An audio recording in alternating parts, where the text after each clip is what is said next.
Buenos días, hermanos. Dios les bendiga. Qué gusto estar de nuevo en la casa de Dios, listos para poder escuchar lo que Dios tiene para nosotros esta mañana.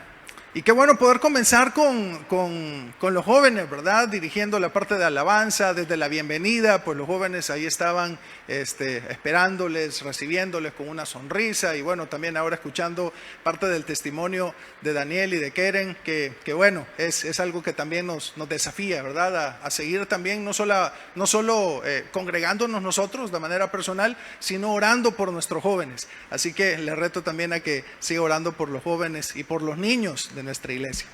Bueno, vamos a la Biblia. Le pido que busque Hechos capítulo 2. Vamos al libro de los Hechos, capítulo 2 en el Nuevo Testamento. Como ya lo decía Raque, tenemos un grupo de jóvenes que se llama Timoteo, y por eso la identidad ahí en la presentación, para recordarles que tenemos nuestro grupo de jóvenes durante el culto de las 10. En el culto de las 10 nosotros estamos en la parte de abajo, allá en el salón que está frente al parqueo trasero de la iglesia. Allá estamos reunidos con los jóvenes, así que están invitados. Si usted tiene algún sobrino, algún familiar, algún vecino que quiera traer para que pueda compartir con nosotros y recibir el mensaje todos los domingos, pues aquí estamos también tratando de compartir con los jóvenes para que puedan también crecer y conocer a Cristo como su Salvador. Bueno, vamos y pues antes de leer, creo que vale la pena que podamos reconocer qué tipo de iglesia somos. La Iglesia Bautista Vista Hermosa cumple ya 37 años y qué bendición poder ser parte de una familia de fe como esta. Sin embargo, creo yo que vale la pena que a esta altura, y yo no sé cuánto tiempo tendrá usted de congregarse con nosotros, tal vez hay algunos aquí que tienen mucho de congregarse aquí en esta iglesia, que ya son parte ya del inventario, ¿verdad? Pero hay otros que no, hay otros que quizás desde hace poco y entonces han venido conociendo al Señor, creciendo, y pues aquí están, y gracias a Dios por eso. Pero ¿qué tipo de iglesia somos? ¿Somos una iglesia consumada o somos una iglesia consumida? Y fíjese que la pregunta no va en función de la iglesia como corporación. La pregunta va en función de nosotros como iglesia. Yo mismo como iglesia, ¿qué tipo de iglesia soy? ¿Soy una iglesia consumada o soy una iglesia consumida? Porque lo que la gente conoce de la iglesia de Cristo allá afuera, lo que conocen sus vecinos, lo que conocen sus familiares, sus amigos, lo que conocen de la iglesia de Cristo es usted. Usted es la muestra de la iglesia de Jesús para aquellos que le rodean, para aquellos que le conocen. ¿Y qué tipo de iglesia estamos siendo? ¿Estamos siendo una iglesia consumada o una iglesia consumida? Y quiero explicarle los dos términos, porque aunque las dos palabras se parecen, pero son completamente opuestas. Consumado significa, es el dicho de una persona que en su oficio o especialidad ha acreditado cierto grado de experiencia o perfección. Cuando yo le pregunto si somos una iglesia consumada, le estoy preguntando si realmente hemos alcanzado ese grado de excelencia o perfección para el Señor que nos debería caracterizar.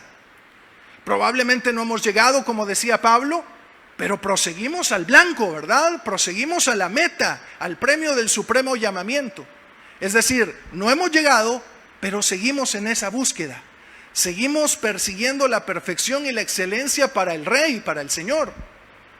O de plano nos hemos acomodado y resulta que somos una iglesia consumida. Consumido significa algo que está degradado, muy deteriorado físicamente.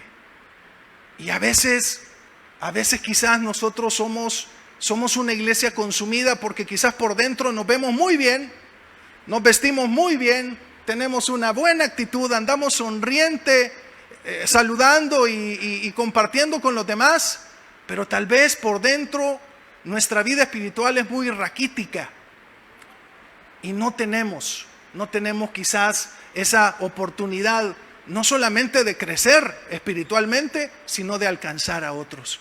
Y creo que ese es el reto. Ese es el reto para todos. Pero ¿qué tipo de iglesia entonces es usted? ¿Qué tipo de iglesia soy yo? ¿Qué tipo de iglesia representamos? ¿Una iglesia consumada o una iglesia consumida?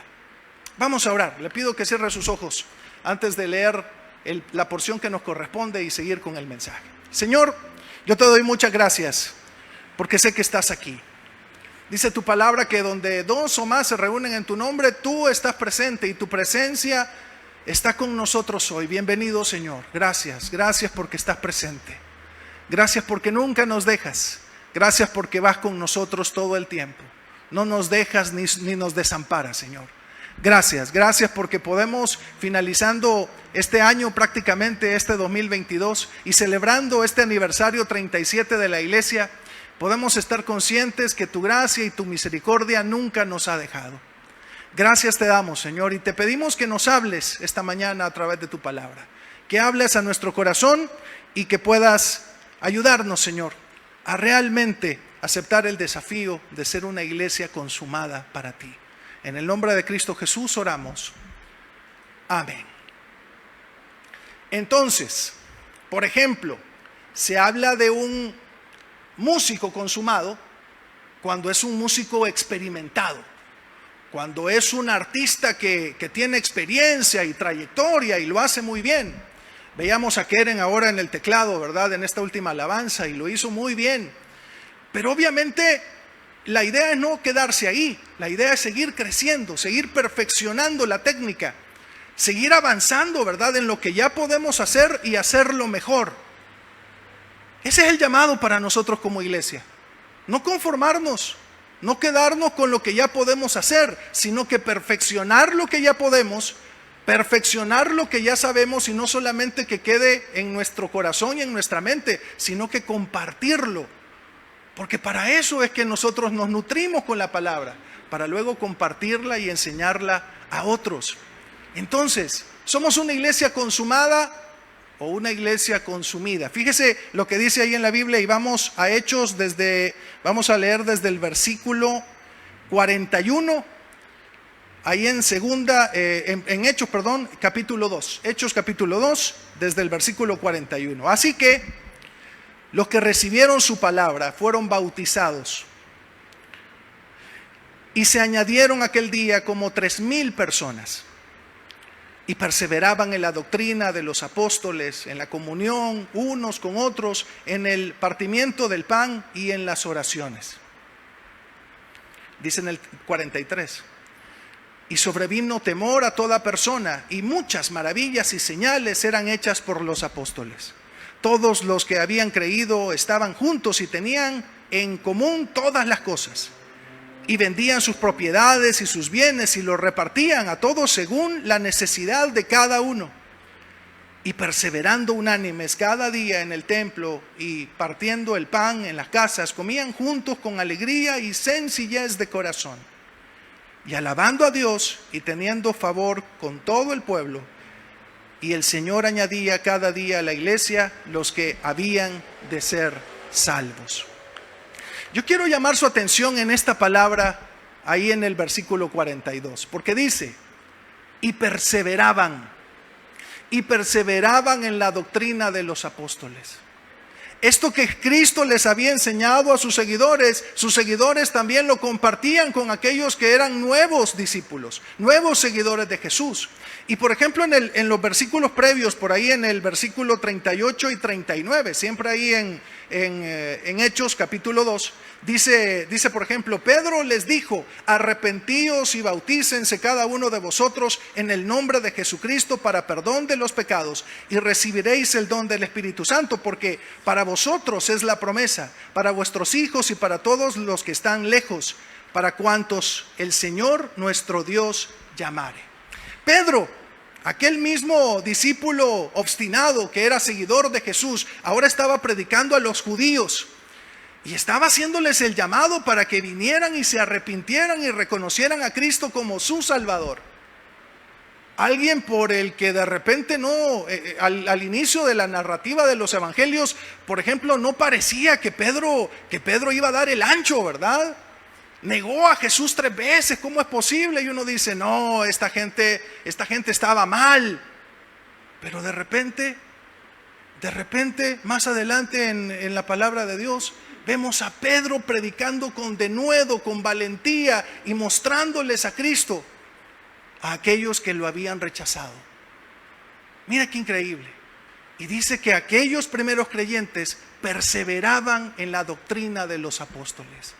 Seguían predicando el arrepentimiento de los pecados, el bautismo, reconociendo que estamos muertos a nosotros mismos, pero resucitados a una nueva vida, ¿verdad? Y qué increíble porque ellos perseveraban en eso. ¿Qué tanto estamos perseverando nosotros en el conocimiento de la palabra, de la buena doctrina, de la sana doctrina a través de las Escrituras?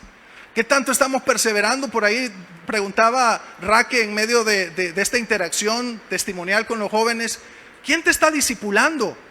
¿Alguien te está discipulando? Y si no te está discipulando nadie, ¿quién lo va a hacer? O sea, es decir, no esperemos a que nos busquen, porque nosotros podemos buscar.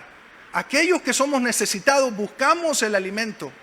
Si usted necesita que alguien le enseñe más de la palabra, busque quién lo pueda hacer. Aquí en la iglesia hay personas más experimentadas que tienen más conocimiento de la Biblia para poder enseñar a otros, y lo necesitamos. Mi esposa de repente, cuando tiene alguna duda o tiene algo que quiere compartir con alguien más, de repente yo veo que se reúne con la hermana Alicia y me dice, mira, hoy voy a ir a comer con la hermana Alicia, me dice. Lo malo es que no me invitan a mí, solo van ella dos, ¿verdad? Solo van ella dos. Y entonces van a compartir con la hermana Alicia, y entonces regresa mi esposa con otra actitud, más contenta. Y de repente yo no sé qué le dice a Alicia, pero gracias, Alicia. De verdad, porque es parte de esa comunión que debemos procurar entre nosotros, hermanos. Y a veces se nos olvida. A veces sentimos que somos una golondrina. ¿Y como dice el dicho? Una sola golondrina no hace verano. A veces sentimos que somos lobos solitarios, ¿verdad? Cuando realmente el Señor nos ha hecho personas que necesitamos vivir en comunidad. Y es que estos primeros seguidores de Jesús, esta primera iglesia emergente, era una iglesia que tenía esto como un modus operandi, no, un modus vivendi. Era un modo de vida. Esto no era para ellos un modus operandi, no era algo que ellos hacían como para procurar y alcanzar ciertas cosas. No, ellos lo hacían porque era su estilo de vida, así vivían. Necesitaban vivir en comunidad porque era la manera de hacerlo. Y de repente, probablemente este término que es muy latino, ¿verdad? El modus operandi, a veces pareciera que nosotros vivimos solamente con el hecho de congregarnos porque queremos conseguir algo, queremos sentirnos bien en familia, queremos escuchar un mensaje que nos reconforte, que nos anime, que nos ayude, pero una vez a la semana me congrego y me voy. Y nadie sabe más de mí hasta el siguiente domingo. Y resulta que nuestra vida espiritual se resume en eso, en una rutina de una vez a la semana. Para esta gente no. Para estos primeros creyentes no era un modus operandi, era un modus vivendi. Ellos vivían juntos, comían juntos, tenían esta interacción juntos todo el tiempo porque sabían que de esa manera eran más fuertes. Y eso lo vamos a tocar más adelante, pero eso es importante reconocerlo.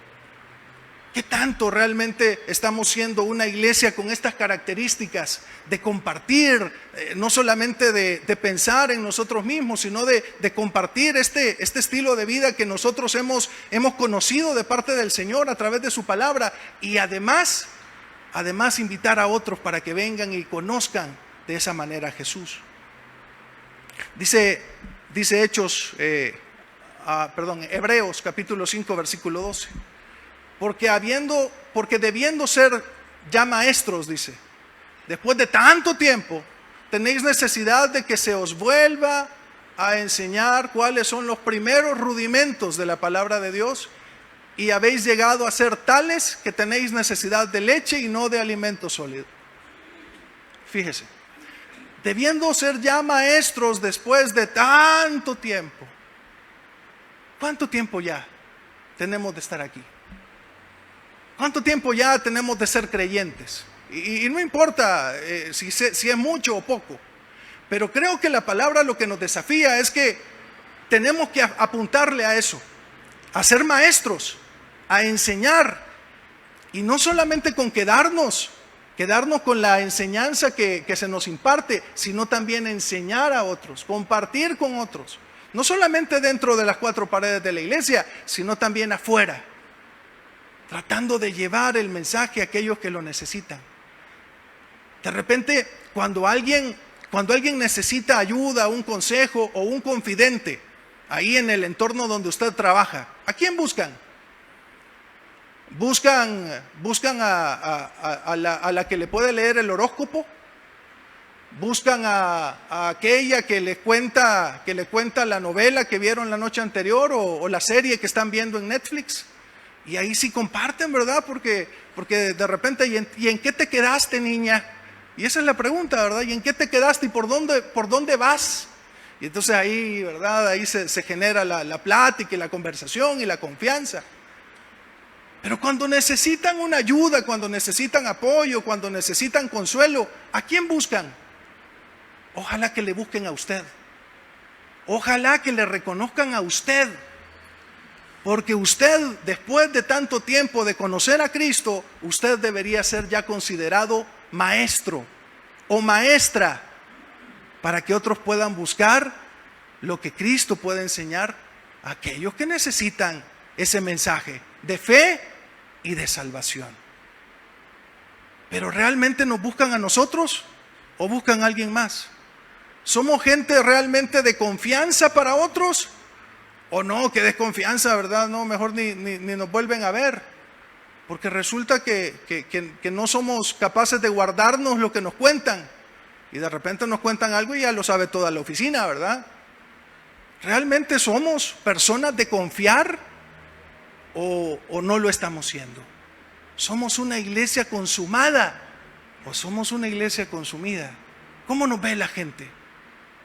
Y lo que pasa es que a veces decimos, es que a mí no me importa cómo la gente me vea. Yo no estoy aquí para caerle bien a todos. Probablemente no. Pero creo que nuestro testimonio va más allá de simplemente caerle bien a las personas. Nuestro testimonio en Cristo nos da una, no obligación, pero sí una responsabilidad de poder ser una referencia para otros con respecto a Jesús. Que cuando lo vean a usted, vean a Cristo. Usted es Vista Hermosa, allá donde vive. Usted es Vista Hermosa, allá donde trabaja. Usted es Vista Hermosa, allá donde usted se desenvuelve con su familia. Usted es la iglesia. Pero a veces pensamos que no, debe ser el pastor, ¿verdad? O debe ser algún líder. Pero el líder no va a estar ahí, donde usted está, donde usted trabaja, donde usted vive. Se necesita realmente que usted pueda también asumir esta responsabilidad. Porque debiendo ser ya maestro después de tanto tiempo, dice. Qué increíble. Y sigue diciendo. Bueno, vamos avanzando en el siguiente punto. Porque de nuevo, una vez más, la pregunta para todos es, ¿somos una iglesia consumada o una iglesia consumida? ¿Qué tipo de iglesia queremos ser? ¿O qué tipo de iglesia somos en la actualidad? A veces quizás pensamos que entonces deberíamos ser una especie de monjes tibetanos, ¿verdad? Estos monjes tibetanos, y pues no es por faltar al respeto, pues obviamente se respeta la cultura a la que ellos pertenecen, pero el estilo de vida de ellos es simplemente vivir enclaustrados por allá en su monasterio, en su templo, allá por no sé dónde, y vivir lejos de la gente en meditación constante. Pero no comparten, pero no transmiten. Pero se mantienen con esa conexión con el cosmos, con esa conexión con su deidad, pero no comparten. Ellos buscan su equilibrio espiritual, pero no comparten. No tienen lo que la iglesia debería tener, como nosotros, y buscan en ese sentido la autorrealización personal. Quizás algunos, no es que digo que así deberíamos vivir, ¿verdad? O sea, no se trata de que alguien venga aquí, ¿verdad? Y el hermano Mario se tenga que rapar la cabeza y pasar aquí todo el día en la iglesia. No es así. No te rapes la cabeza, Mario, no te verías muy bien. Pero de verdad, a veces pensamos que eso es la vida espiritual, y no se trata de eso.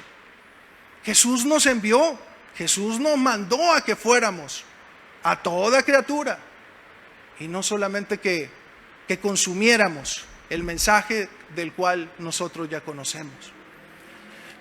Seguimos en el pasaje, ahí en Hechos capítulo 2. Y mire lo que sigue diciendo ahí en el versículo 43. Y sobreviene la iglesia, si es posible, tarde, para no saludar a nadie, y salir temprano, para no saludar a nadie, ¿verdad? Y de reojo nos vemos. Pero no tenemos esa paciencia de conectar, esa paciencia de buscar, esa paciencia de amar a otros. Porque realmente se trata de amor, hermanos. No se trata solamente de un club social donde vamos a compartir y nada más. Se trata de el amor, que es algo que nos caracteriza a los creyentes. Fíjese cómo esta gente dice que vendían sus propiedades y sus bienes y los repartían a todos según la necesidad de cada uno. Esta gente conocía la necesidad. Si alguien tenía una enfermedad, todos lo sabían. Si alguien tenía una dificultad económica, todos lo sabían. Si alguien estaba triste en esta iglesia, en esta comunidad, todos lo sabían. Y no por chambre, sino porque había un interés genuino por ayudar a aquel que lo necesitaba. Pero le aseguro aquí entre nosotros, si alguien no ha venido durante varias semanas porque ha estado enfermo, nadie lo sabe. Si alguien tiene alguna necesidad económica y a duras penas tenía para el bus, para venirse hoy, o para el galón de gasolina, ¿verdad? Probablemente ninguno de nosotros lo sabía. O si alguien ahora está aquí con un quebrantamiento de corazón por alguna dificultad familiar o algo personal, nadie lo sabe. Y a veces nos pasa eso. Pasamos por alto la necesidad de otros y sentimos que yo voy a la iglesia porque yo necesito que me atiendan, yo necesito que me busquen, yo necesito que me sonrían, que me den la bienvenida. Pero se nos olvida que nosotros estamos aquí para atender a los demás, para buscar a los demás, para amar a los demás. Nos hace falta amor, hermanos. Y creo que es el llamado para todos, sin excepción, para todos. Nos hace falta amor. Tratemos de no conformarnos de la manera como estamos ahora viviendo y desenvolviendo nuestra fe, porque es el amor el que nos debería de caracterizar, y esa relación que esta gente tenía probablemente a nosotros nos hace falta para ser una iglesia verdaderamente consumada. Fíjese lo que dice ahí la Biblia en Mateo 16:18. Y yo también te digo que tú eres Pedro, y sobre esta roca edificaré mi iglesia, y las puertas del Hades no prevalecerán contra ella. Este es el versículo base de esta campaña de aniversario de los 37 años de la iglesia. Dice, sobre esta roca edificaré mi iglesia. Es interesante porque una edificación, si se edifica sobre arena o sobre una base que no es firme, pues obviamente se derrumba. Pero si es una roca la que sostiene esa edificación, es fuerte. Entonces, ¿qué somos nosotros? ¿Somos una fortaleza o somos una champita? ¿Somos una fortaleza para todos aquellos que vienen y comparten en esta familia de fe que deberíamos ser? ¿Somos una fortaleza para todo aquel que viene? ¿O es una champita que de repente con cualquier tormentilla pues ya hay que estar cuidando que no se vuelen las láminas, hay que estar poniendo cumbitos debajo de las goteras porque no es una edificación confiable? Y espiritualmente pareciera en ocasiones que así somos. No somos una fortaleza, sino somos una champita que debería ser fortalecida. Y la fortaleza obviamente se obtiene a través del hecho de no pensar que cada uno anda por su lado, ¿verdad? Que somos cada quien por su cuenta. Dice después, las puertas del Hades no prevalecerán contra ella, contra la iglesia, obviamente. ¿Pero por qué? Hay otro versículo, mire, que yo creo que también tiene mucho en común. Y dice, si alguno prevaleciere, es la misma palabra, ¿verdad? Si alguno prevaleciere contra uno, dos le resistirán, y cordón de 3 dobleces no se rompe pronto.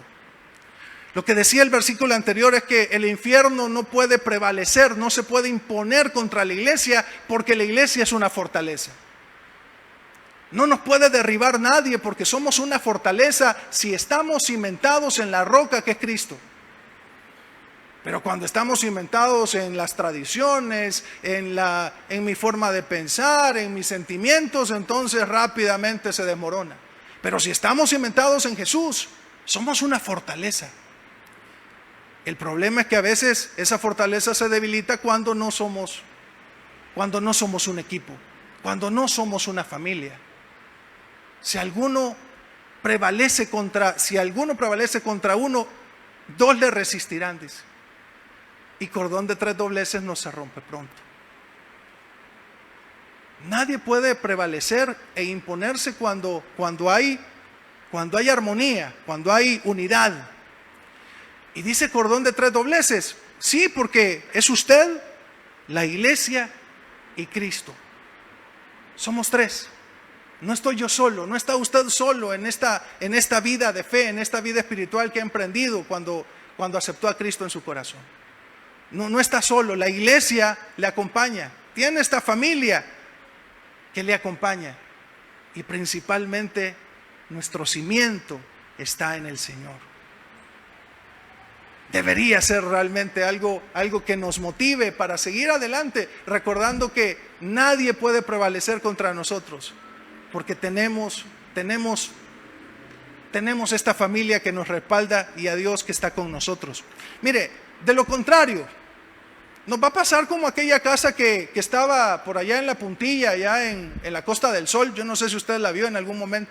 Bueno, salió en las noticias. Era un caso también de que los noticieros iban a tomarle video, ¿verdad? Y en las redes sociales se hizo viral también algunas imágenes de esta casa, de esta construcción, que yo no sé de qué manera fue a dar exactamente a la arena, o sea, estaba exactamente frente al mar. Si usted quiere una casa frente al mar, ahí está. No, bueno, ya no está porque creo que ya la derribaron. Pero el punto es que así estaba. O sea, y probablemente en sus años de reciente construcción, seguramente fue una mansión ese asunto. Pero mire cómo acabó. Acabó en ruinas, porque estaba edificada sobre la arena y no sobre la roca. Qué terrible, ¿verdad? Yo no le daría mi casa para que me la construya este ingeniero, ¿verdad? Porque de verdad, qué malas decisiones al tomar para poder edificar algo como esto.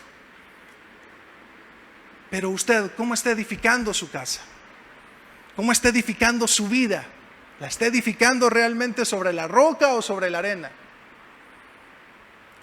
Y esa es una pregunta que cada uno debe responder con respecto a la manera como estamos viviendo, con respecto a nuestra vida espiritual y a nuestro crecimiento en el Señor. Como iglesia, realmente somos una iglesia como les estaba diciendo al principio, ¿es una iglesia consumada o una iglesia consumida, raquítica, como esta construcción? Vamos terminando. Y de nuevo esa pregunta para ustedes, pero vamos a Hechos capítulo 2 y terminando en el versículo 47, fíjese.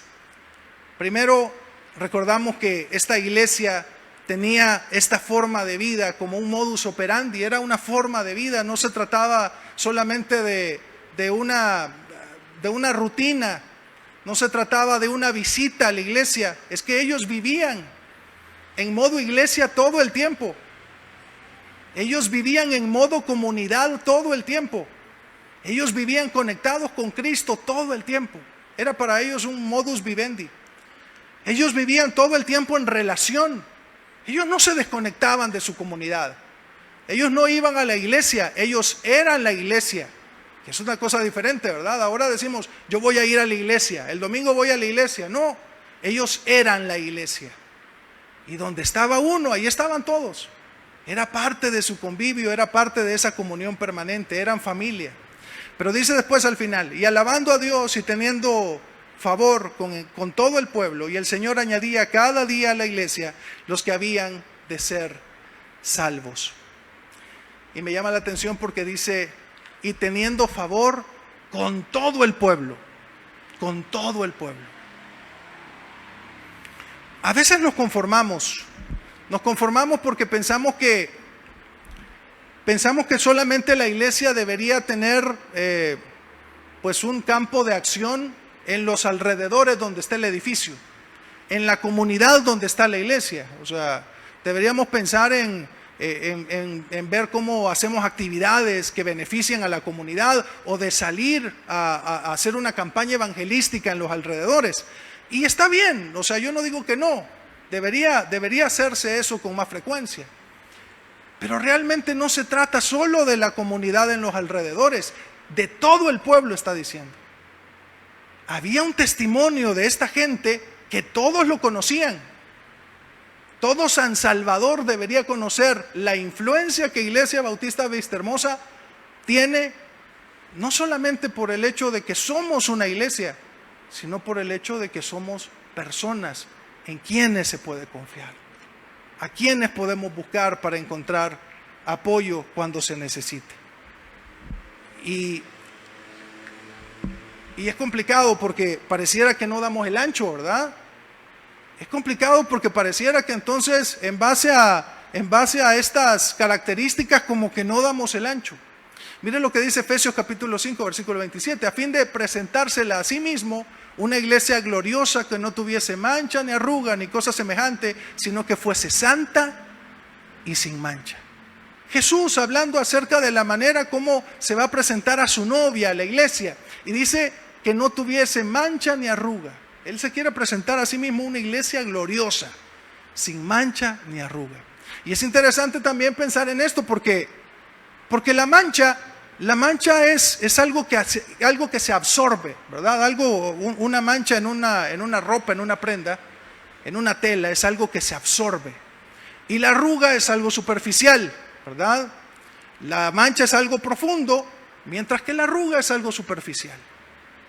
Lo que está diciendo aquí es que lo que Cristo quiere para sí mismo es una iglesia impecable por dentro y por fuera.